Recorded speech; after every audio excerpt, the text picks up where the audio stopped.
ভালো আজকে এখানে কন্ডিশনটা কেমন ছিল এবং আপনার বোলিং করে কেমন কভার ফিল করবেন?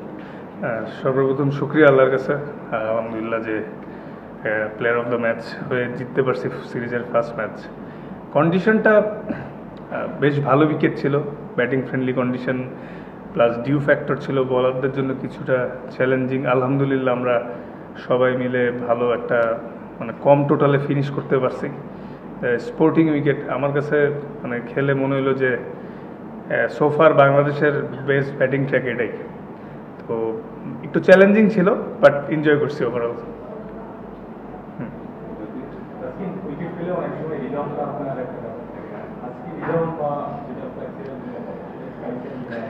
হ্যাঁ, আলহামদুলিল্লাহ বেটার মাশাআল্লাহ। মানে ইনজুরি থেকে আইসেই শ্রীলঙ্কা সিরিজ দিয়ে স্টার্ট করছি, বাট রিদমে একটু বাইকে একটু কষ্ট হচ্ছিল, বাট গেটিং বেটার। লাস্ট কিছু সপ্তাহে অনেক কষ্ট করছি সব মিলে, ট্রেনিং এবং সব মিলে, তো আস্তে আস্তে রিদমটা বেটার হচ্ছে।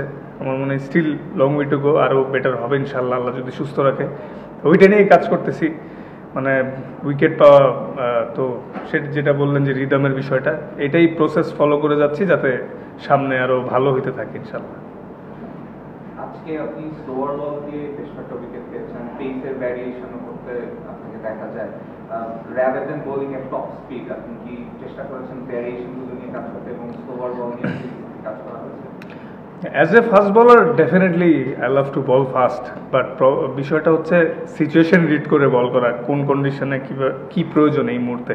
যেই সিচুয়েশনে আসছি, আমি পাওয়ার প্লেতে আসছি, মিডে আসছি, ডেতে আসছি, যে সিচুয়েশনে যেরকম বল করার কথা ছিল ওরকম চেষ্টা করছি এবং আলহামদুলিল্লাহ আই এক্সিকিউটেড ওয়েল।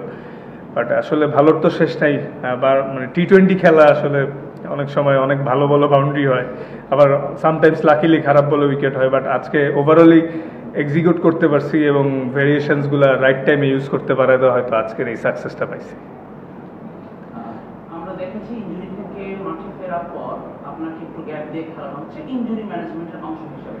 তাই এই সিরিজটাতেও কি এভাবেই আসলে আস্তে আস্তে খেলে রিদমটাকে ইনক্রিজ করার প্ল্যান? না, আসলে এইটা টোটালি ম্যানেজমেন্টের বিষয়। আমাদের ফিজিও ট্রেনার তারা সবসময় আমাদের সব বোলারদের লোড মনিটরিং করছে, যে ওয়ার্কলোড বেশি না কম। মানে আলহামদুলিল্লাহ যদি ফিট থাকি, সব ঠিক থাকে, তাহলে হয়তো আর এই রোটেশনটা নাও হইতে পারে। বাট যেহেতু সামনে এশিয়া কাপ, টিম চাইলে হইতেও পারে। যেটাই হোক, মানে আমি আমার প্রেজেন্টারকে বেশি এনজয় করতে চাই, যে এই মুহূর্তে যেটা আসে। ট্রেনিং থাকলে ট্রেনিং, ম্যাচ থাকলে ম্যাচ। আপনি নিজে যদিও অনেকটাই অভ্যস্ত এটার সঙ্গে, কিন্তু এই বছরটা আপনার জন্য একটু মানে ডিফারেন্ট ফিলিংসের মধ্যে দিয়ে গেছে। আপনি শুরুতে একটা রিমার্ক ছিল বোর্ডের পক্ষ থেকে, আপনি সদস্য করেছেন, তারপর একটা লম্বা ইনিংস। সেই টাইমটাতে আপনি মেন্টালি মানে নিজেকে কীভাবে, এটা খুব টাফ নিশ্চয়ই, মানে ওই সময় এই বছরটা একটু বেশি টাফ ছিল কিনা, যে বোর্ড আমার সাথে এত টাফ করতেছে কিন্তু আমি খেলতে পারতেছি না, সেটা নিশ্চয়ই আপনার জন্য অনেক টাফ ছিল। ওই সময়টা থেকে আপনি কীভাবে? না, আসলে প্রত্যেকটা মুহূর্তই ক্রিকেটিং হোক বা জীবনে হোক, ভালো মন্দ মিলেই চলে। তো প্রত্যেকটা কঠিন সময় থেকে লার্নিংয়ের অনেক কিছু আছে। শুধু আমি না, আমার ক্রিকেটিং কেরিয়ার না, আপনাদেরও সেম। তো যখন যেই মুহূর্তে আসে সেটা যদি আমি স্কিপ করতে চাই, সেটা আমার পেয়ে বসবে। সবসময় ফেস করে আগে কেমনে যাওয়া যায়, এই জিনিসটা চ্যালেঞ্জ নিতে চাই। এবং ভালো হোক খারাপ হোক, বাট নিজের অনেস্টি আর দৃঢ়তা নিয়ে আগায় গেলে টুডে টুমোরো সব ঠিক হবে, এটাই আমার বিশ্বাস। এরকম উইকেট তো বল করার চ্যালেঞ্জিং, আপনি শুরুতেই বললেন 4টা উইকেট অবশ্যই আপনার রেকর্ডে বুস্ট আপ হয়েছে। মানে যদি দলের কথা বলি, মানে বোলিং সেট আপটা যেটা হয়েছে, আপনি সবাই ভালো বলছেন, উইকেট পেয়েছেন, কেমন দেখছেন এই ইনিংসটাকে? কারণ এশিয়া কাপ সামনে আসে এবং ভেরিয়েশন সবকিছু মিলিয়ে বোলিংটা আপনি করে দেখছেন আমাদের সেটআপটা? এই ভালো চ্যালেঞ্জিং বলারদের জন্য, স্পেশালি 12 নম্বর ওভারটা না 13 নম্বর ওভারে যখন বল করতে আসলাম, অলরেডি বল ওয়েট ছিল। তো ডিউ ফ্যাক্টরে বলারদের এক্সিকিউট করাটা বেশ চ্যালেঞ্জিং। তো এটা আমাদের বলারদের জন্য ভালো, যদিও কঠিন চ্যালেঞ্জ। যদিও আমরা আর্লি উইকেট নেওয়াতে হয়তো ওরা বিগ টোটালটা করতে পারে না, কিন্তু ওদের টপ অর্ডাররা কেউ হয়তো যদি লম্বা সময় খেলে ফেলে, ডিফারেন্ট স্টোরি হইতেও পারতো। তো ওভারঅল ভালো ক্রিকেটিং কন্ডিশন। তো এটা আমার মনে হয় এশিয়া কাপের আগে একটা ভালো প্রিপারেশনই হচ্ছে।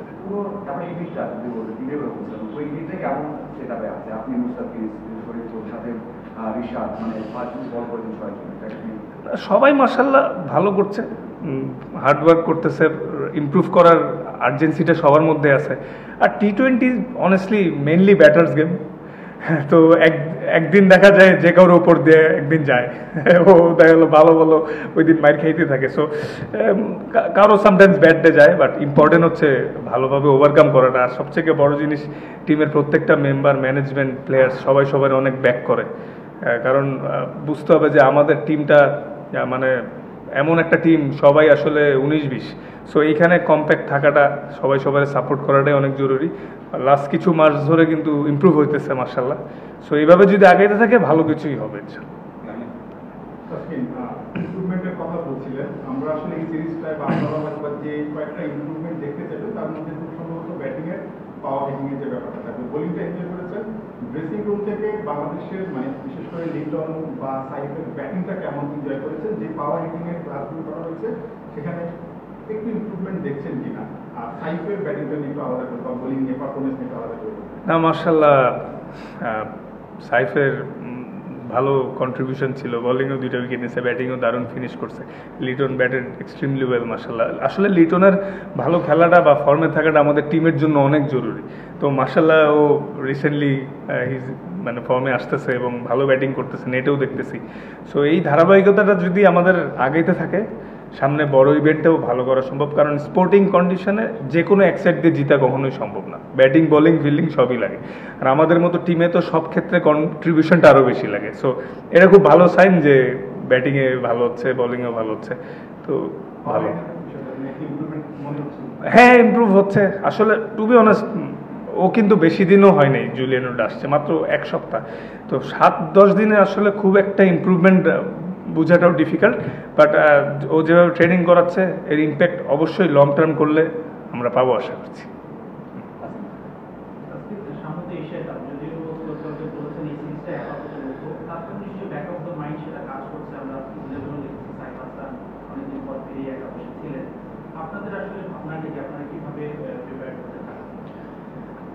না আসলে প্রত্যেকটা ইন্টারন্যাশনাল ম্যাচে কিন্তু একটা প্রেশার থাকি, অপোজিশন যাই হোক। আমরা কিন্তু লাস্ট ওয়ার্ল্ড কাপে ওদের সাথেই হারছিলাম, 23-এর ওয়ার্ল্ড কাপে। হ্যাঁ, তো মানে কোনো টিমই T20-তে আপনি মানে একটা ওভারে মোমেন্টাম চেঞ্জ হয়ে যে কোনো কিছু হতে পারে।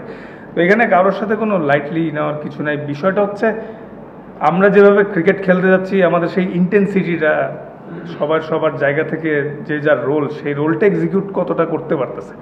এখন সবার রোল তো ডিফারেন্ট।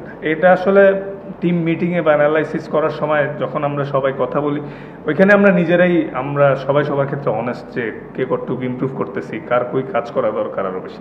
এভাবে করে সবাই কিন্তু আগায় যাচ্ছে, অনেক মেহনত করতেছে সবাই অফ দ্য ফিল্ডে অনেস্টলি। আশা করছি এই জিনিসগুলো ওভারকাম করে এই সিরিজ শেষ হয়ে সামনের সিরিজ যেটাই আসবে, সামনে অনেক খেলা। তো এশিয়া কাপের পরে আফগানিস্তান, ওয়েস্ট ইন্ডিজ, ওগুলা মানে যদি এই ধারাবাহিকতা থাকে অনেক ভালো কিছু হতে যাচ্ছে। না অনেস্টলি নর্মালি যখন আমরা বিপিএল খেলি, শীতের সময় একটু ডিউ থাকে, ভালোই ডিউ থাকে। বাট গরমকালেও যে এত ডিউ থাকবে এটা এক্সপেক্ট করি না, বাট এটা তো কন্ট্রোলে নাই, ওয়েদার তো কন্ট্রোলে নেই, তো এটাতে অ্যাডজাস্ট করতে হবে। লাস্ট টু ওদের সঙ্গে 2022 এবং 2024 সালের ওয়ার্ল্ড কাপে উভয় এবং পিছনে আপনারা জিতেছেন এবং কম্পিটিটিভ গেম খেলে কিন্তু আপনাদের প্রতিদ্বন্দ্বিতাপূর্ণ গেম খেলে জিততে হয়েছে। কিন্তু এখানে সেই রকম প্রতিদ্বন্দ্বিতা হতো না। তারা কি লেট আসার কারণে কন্ডিশনটা বুঝতে পারে নাই, প্রতিপক্ষ ধারণা পায় না, এই কারণে এটা হতো না? আপনারা যে উদ্দেশ্যে তাদেরকে এনেছে এই দলটা খেলার জন্য, সেটা পূরণ করতে না? আসলে ওরা কিভাবে প্রিপারেশন নিছে এটা তো আমাদের কন্ট্রোলে নাই, বাট ওরা হয়তো 2 দিন আগে আসছে। কিন্তু এটাও সত্য যে আলহামদুলিল্লাহ আমরা বেটার ক্রিকেট খেলছি, আজকে ডমিনেটিং ক্রিকেট খেলে দিচ্ছি। আমাদের এটাই লক্ষ্য ছিল যে যার জায়গা থেকে যাতে ডমিনেট করে জেতার চেষ্টা করতে পারি। কোনো একটা প্লেয়ারও কেউ লাইটলি নেয় নেই কোনোভাবে, কারণ T20 খেলা। আর ওদের ক্রিকেটিং বেসিকটা অনেক ভালো, ওরা আসলে ওদের লিমিটেশনের মধ্যে খুব ভালো ক্রিকেট খেলে। সো আমরা আলহামদুলিল্লাহ আমরা সবার জায়গা থেকে ভালো খেলার কারণে আজকে জিততে পারছি। আজকে কত রান আজকে তারা করতে হয়েছে? তো ড্রেসিং রুম থেকে এরকম কোনো পরিকল্পনা ছিল কি যে রানটা একটু মানে আগে চেঞ্জ কর? আমরা তো দেখি যে আমরা একটু টিপ নিয়ে চেঞ্জ করতে চাই, তো এরকম কোনো প্ল্যান ছিল কিনা যে যত আগে খেলাটা টিপ করা যাবে? আসলে এমন প্ল্যান ছিল না, just merit of the ball খেলা। যে যখন প্ল্যান থাকে এটাই যে টপ অর্ডাররা যেই সেট হবে যাতে ফিনিশ করে আসে, এবং আলহামদুলিল্লাহ লিটন আজকে করে আসছে। আজকে দেখলাম যে সবগুলো ডিপার্টমেন্ট আসলে ইমপ্রুভমেন্টে আছে, বিশেষ করে বোলিং ফিটনেস অনেক ভালো করলেন, ব্যাটিংও ভালো করা হচ্ছে, সবগুলো ডিপার্টমেন্ট ফিল্ডিংও দেখেছি বেশ কিছু দুর্দান্ত কেস দেখলাম।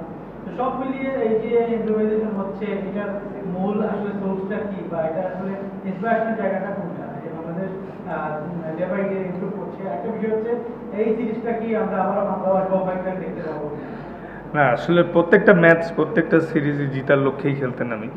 আর আমরা ইমপ্রুভমেন্টের চাহিদা যেটা, যে যেই জিনিসগুলো অতীতে মিস্টেক হয়েছে সেগুলো যাতে বারবার না রিপিট হয়, এই জন্য অফ দ্য ফিল্ডে হার্ড ট্রেনিং করছে সবাই, স্পেসিফিক জায়গা নিয়ে যার যে জায়গাটা ইমপ্রুভ করা দরকার ওইভাবে করে ট্রেনিং করছি লক্ষ্য নিয়ে।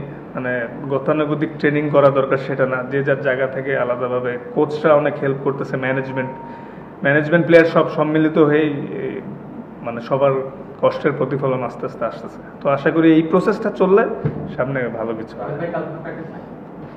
Thank you. জানানি